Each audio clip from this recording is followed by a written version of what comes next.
সব থেকে বড় পীরের উপর নাকি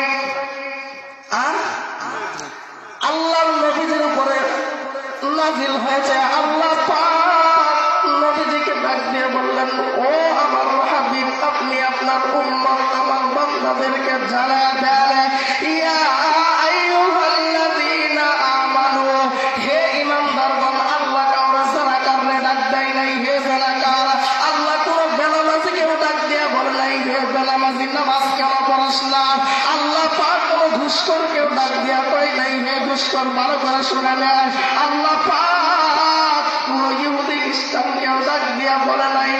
আল্লাহ পাক সকলকে এক নামে ডাক দিয়া কয়, ইয়া আইয়ুহাল্লাযীনা আমানু উদখুলু ফিস-সিলমি কাফা।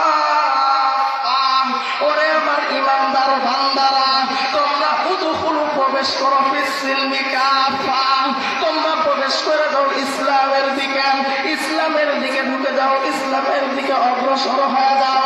আল্লাহ পাক কোন দলের মধ্যে ঢুকতে বলে নাই। আল্লাহ পাক ডাক দিয়া কয়, ইয়া আইয়ুহাল্লাযীনা আমানু, হে ঈমানদাররা, উদখুলু ফিস-সিলমি কাফা, তোমরা একেবারে ইসলামের মধ্যে ঢুকে যাও। আজকে ইসলাম দুনিয়ার মধ্যে রাখতে চাই না, ইসলামের পক্ষে ঢুকতে চাই না, ইসলামের ভিতরে ঢুকতে চাই না, অথচ আল্লাহ পাক রব্বুল আলামিন ডাইরেক্টলি বলে গেলেন, ও আমার বান্দারা, ইসলামের মধ্যে ঢুকে যাও, উদখুলু ফিস-সিলমি কাফা, পরিপূর্ণভাবে ইসলামের মধ্যে ঢুকে যাও। দুনিয়ার মধ্যে যদি বাঁচতে চাও, ইসলাম ছাড়া ভিন্ন কোনো আর জায়গা নাই। আল্লাহ পাক ইসলামের মধ্যে কেন ঢুকতে বলল রে বাজার? দুনিয়ার মধ্যে তুমি কোন ধর্মের পথে চলছ, কোন ধর্মের মধ্যে জীবনটা বাস্তবায়ন করেছ? কবরের জগতে ওই 3.5 হাত ধরে যখন তোমার রাখা হবে রে বাজান, কবরের মধ্যে 3টা প্রশ্ন হবে, তার মধ্যে 2 নাম্বার প্রশ্ন তোমার দ্বীনের পরিচয়, ধর্মের পরিচয় দিয়ে দেয়। আল্লাহ পাক জানিয়ে দিলেন, ওরে আমার বান্দা, দুনিয়ার মধ্যে যত প্রশ্ন আছে, যত পরীক্ষা আছে, সকল পরীক্ষার প্রশ্ন উত্তর কিন্তু ফাঁস হয় না, গোপন থাকে।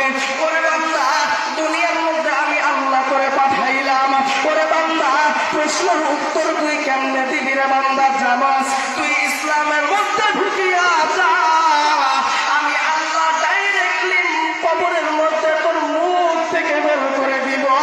আমার দ্বীন হলো ইসলাম। আল্লাহ পাক এই জন্য ডাইরেক্টলি বলে দিলেন, বান্দা ইসলামের মধ্যে প্রবেশ কর, ঢুকিয়া দাও।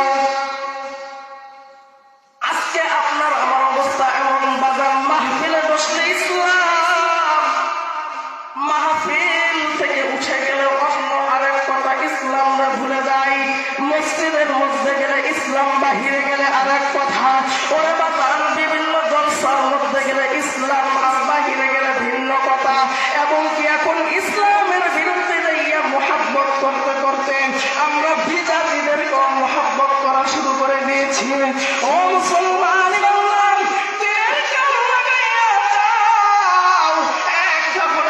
পানি বের হয় কিনা রে বান্দা, দেখে যাও। আমি যে হাদিস তেলাওয়াত করেছিলাম, আল্লাহর হাবিব আজ থেকে 14 বছর আগে জানিয়ে দিলেন, আল মারউ মা মান আহাব্বা, যার সাথে তুমি মুহাব্বত করবা, যারে তুমি মুহাব্বত করবা, ওরে বান্দা, হাসরের মাঠে তোমার তার সাথেই উঠাইতে হবে।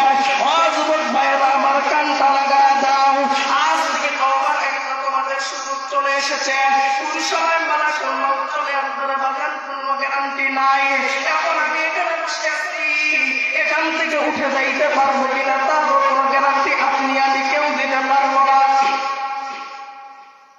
আল্লাহ আর নবীজি ডাক দিয়া কয়, আল্লাহ মা মান আহাব্বা, তোমরা যাকে মুহাব্বত করবা তার সাথে তোমাদের হাসর আর নাসরটা হবে। ও মুসলমান বান্দা, এই সঙ্গে একটা ঘটনা নরমাল কোন নবী আমার নবীর লেখা ঘটনা না, আপনারা সকলেই জানেন।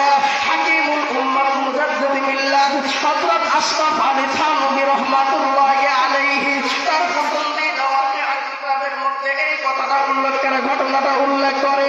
ওরে বান্দা,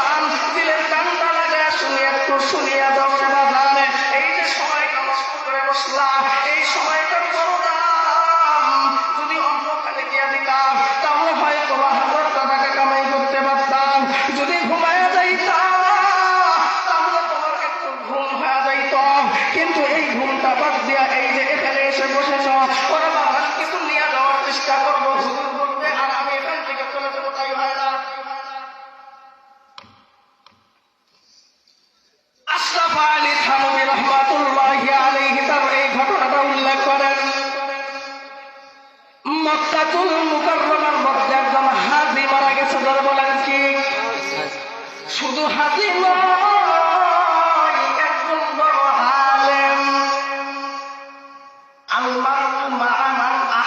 দেখেন এর প্রসঙ্গে ঘটনাটা বলার একটাই উদ্দেশ্য।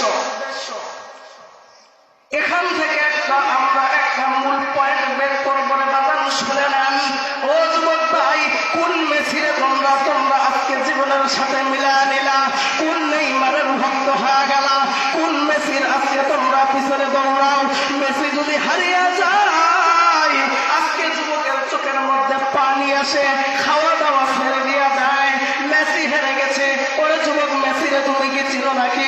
নেইমারে তুমি কি চিনো নাকি? ঘটনা সাপেক্ষে পরে বলতেছে, এই আশরাফ আলী থানভী রাহমাতুল্লাহি আলাইহি তার ওই ওয়াকিআর মধ্যে লেখেন, মক্কাতুল মুকাররমার মধ্যে একজন হাজী আলেম, সম্ভ্রান্ত পরিবার একজন আলেম মারা গিয়েছে। তার কবরটা মক্কাতুল মুকাররমার জমিনের মধ্যে করা হয়েছে, নিজ গোরস্থানে। আপনার আমার নিজ গোরস্থান নাই? আছে না নাই? পারিবারিক গোরস্থান থাকে না? পারিবারিক গোরস্থানের মধ্যে দাফন করা হয়েছে। কয়েক বছর পর ওই বাড়ির মধ্যে আরো একজন মহিলা মৃত্যু হয়েছে।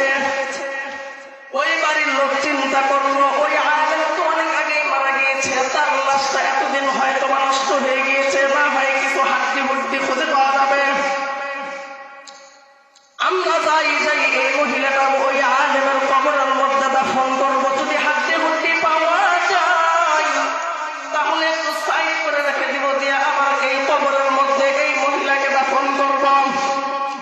ওরে বাজান, জানাজা করে শেষ হয়ে যখন ওই কবরের মধ্যে কবরটা খনন করা হবে, আল্লাহু আকবার, দিদি মনে হয় কিছুক্ষণ আগে একজন লাশ কবরের মধ্যে রাখা হয়েছে।